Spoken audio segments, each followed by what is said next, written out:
Someone's 10 weeks? Look at how big you are. Look at her! My gosh! Doing so well now! She's like completely lifting up her head now.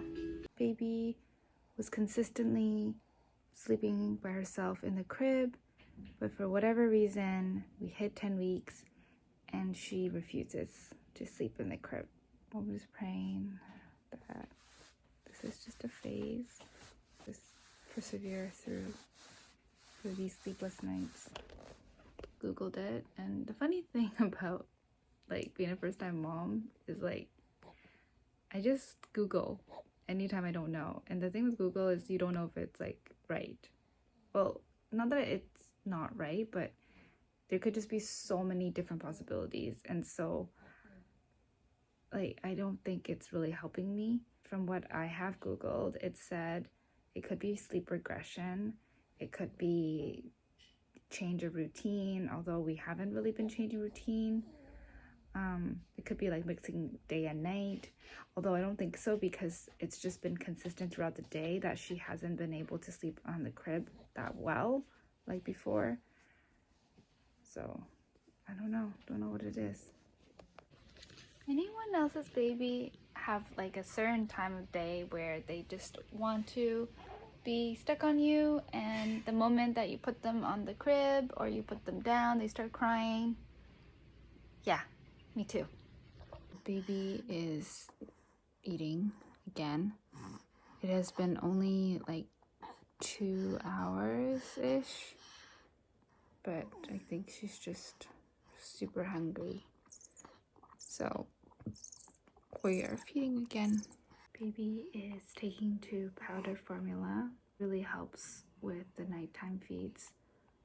Not sure why, but I don't tend to have as much breast milk for her because I did breastfeed her not long ago, but I think she was still hungry. I think I'm still trying to time like when I pump so that I still have enough breast milk if she wants to breastfeed, because I did pump I think maybe like an hour before I breastfed her, and maybe that's why, because I didn't have enough breast milk. Now that's why she's hungry.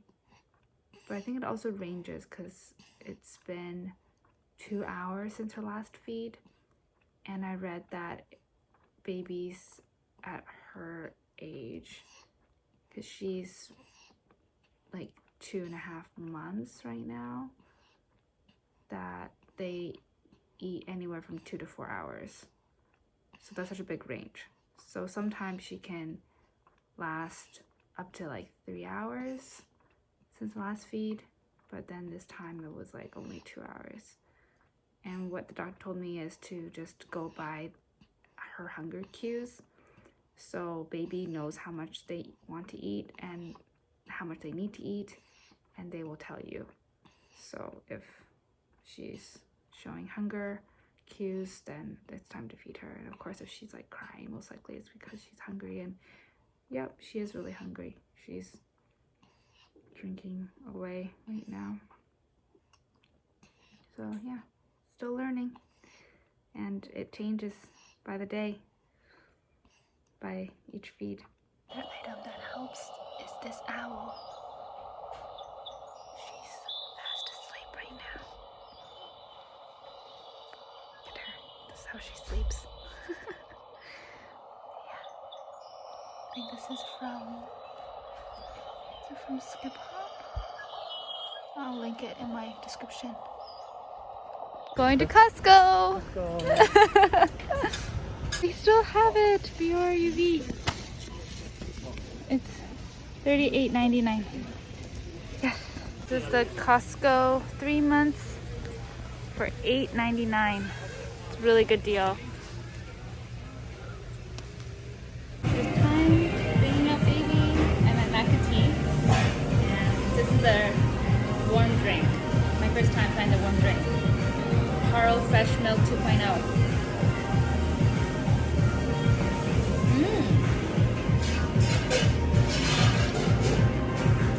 The pearls are definitely interesting, warm. They're not bad. I really like it. It's just too cold out here to get a cold drink today. A warm drink is really needed. It's a really nice day, so I'm out here for a walk. Like how my Nuna has this sunshade and also helps with the rain, and then she's not getting her sun on her face, but look at how nice today is. Wow. Baby is still sleeping. She's still sleeping sideways. Oh, she might be waking up soon. I'm just gonna go quickly go to the bathroom. This baby wrap, she's liking it so far. Oh, it's actually so much more freeing to walk like this instead of with a stroller. Such a beautiful day again. Love the sunshine we're getting here in Vancouver.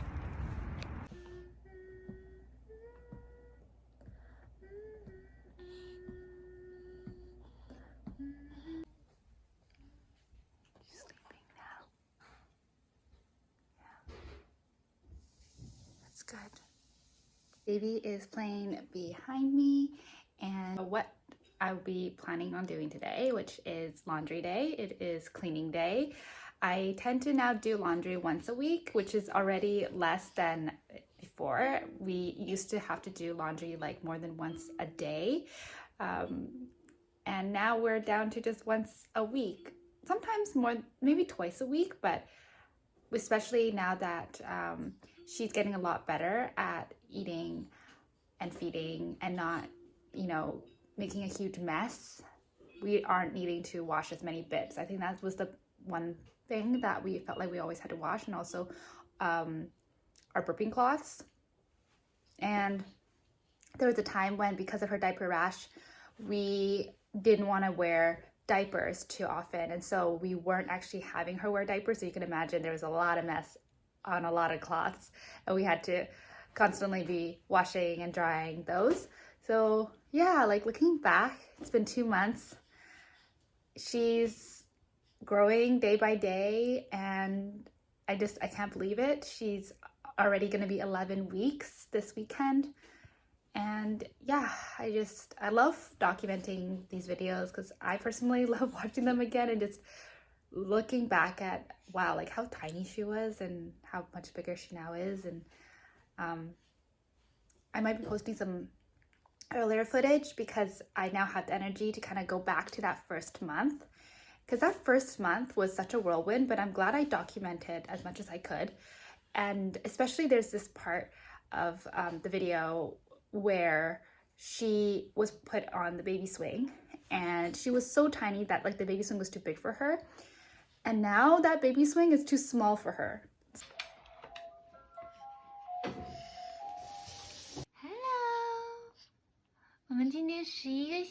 So it's just like things like that just makes me realize just how fast time is going. The grandparents are here, so I'm doing laundry, and this is the laundry detergent we use. It's recommended by a lot of my mom friends. Ivory Snow. I heard that this is like the baby detergent version of Downy, and it's worked really well. It hasn't given our baby any problems with her skin or anything like that. So yeah, and I would say it's more of the more affordable options. You can get like a really big jug like this. Oh, this is chicken. Oh, yeah, chicken. Oh, you know? Chicken. Yeah? Okay. So I finished a load of her laundry, and I realized I didn't wash these socks I got her from Carter's because it's getting really cold and she needs to wear socks now. This was like a pack of how many? I forgot. Oh, the blood tag's still here. This was a pack of 10. So she's wearing 3 to 12 months right now. And it's $24. Yeah, so $24. And right now with the no tax on baby child items, it's a good time for me to like stock up on things that she needs. So I'm now going to put it in this laundry bag, because otherwise once it's in the laundry machine it's just easily lost. So I try to keep it in a laundry bag all together. And then I also got these mittens because she still scratches herself, even though we do file her nails like with the baby nail clipper filer, but she still scratches herself. So this was $10 for a pack of 3. I thought this was a bit expensive, but we needed it and didn't want to wait to get it online. So yeah, so $10, $25. I want to kind of keep track of how much I'm spending, maybe like monthly on baby or things like that. And I also want to like kind of go back to like pre birth and like during pregnancy when we were preparing for the items that she needed and how much we spent too, because I often get asked like, how much money do you need to save up for your baby, or like how do you know if like you have enough to like have a baby? And yeah, it's also always interesting living where I am, known as the most expensive city in Canada. You know, I want to also see and compare across Canada, you know, what are the prices for baby things, and across the world, what are the prices for baby things, and is it true that I'm living in the most expensive city in Canada for a pack of 3. I thought this was a bit expensive, but we needed it and didn't want to wait to get it online. So yeah, so $10, $25. I want to kind of keep track of how much I'm spending, maybe like monthly on baby or things like that. And I also want to like kind of go back to like pre birth and like during pregnancy when we were preparing for the items that she needed and how much we spent too, because I often get asked like, how much money do you need to save up for your baby, or like how do you know if like you have enough to like have a baby? And yeah, it's also always interesting living where I am, known as the most expensive city in Canada. You know, I want to also see and compare across Canada, you know, what are the prices for baby things, and across the world, what are the prices for baby things. I'm breastfeeding her, and this is really the only time I can film. I realized it's a lot harder to film videos when you have a newborn. I really don't get how those YouTubers do it. I really admire, I love watching those YouTubers like vlog their life, and it's so cinematic and it's so beautiful, you know, and that's what kind of kept me from filming my own videos for the longest time, because I know I can't do that.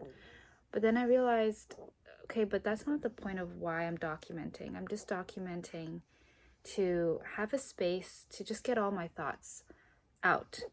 And today was a tough day. Today I thought was actually not going to be a tough day, but that just shows that postpartum blues, or whatever you want to call it, just the emotions of postpartum hits me when it's least expected. And I always wondered why. Why do I suddenly get these low moods when I experience something so happy? And I was reflecting on other times that this has happened to me, and I sometimes wonder if it's because when I'm so happy and then I kind of go back to like, you know, the mundaneness, I guess, of postpartum life, it just hits me harder, if that makes sense. Like, I should just be really grateful that I was able to experience those happy, exciting moments again. And yet, it's almost like a harsh reality that then hits me really hard. And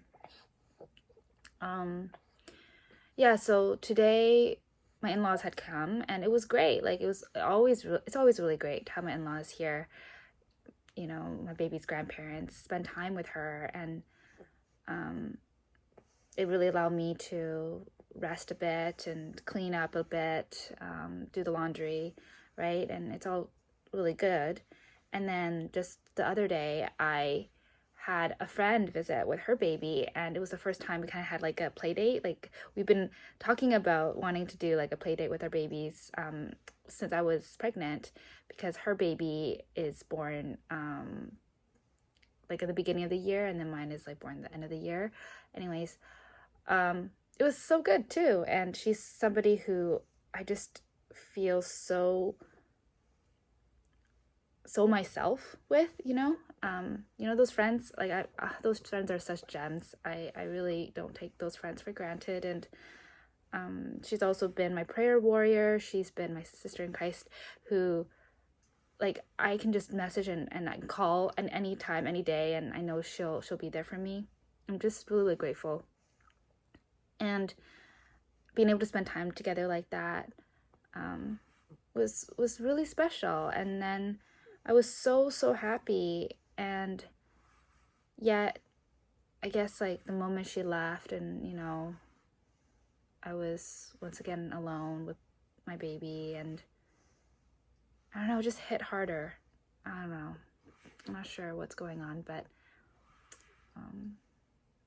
yeah, just not in the best mood going into this weekend.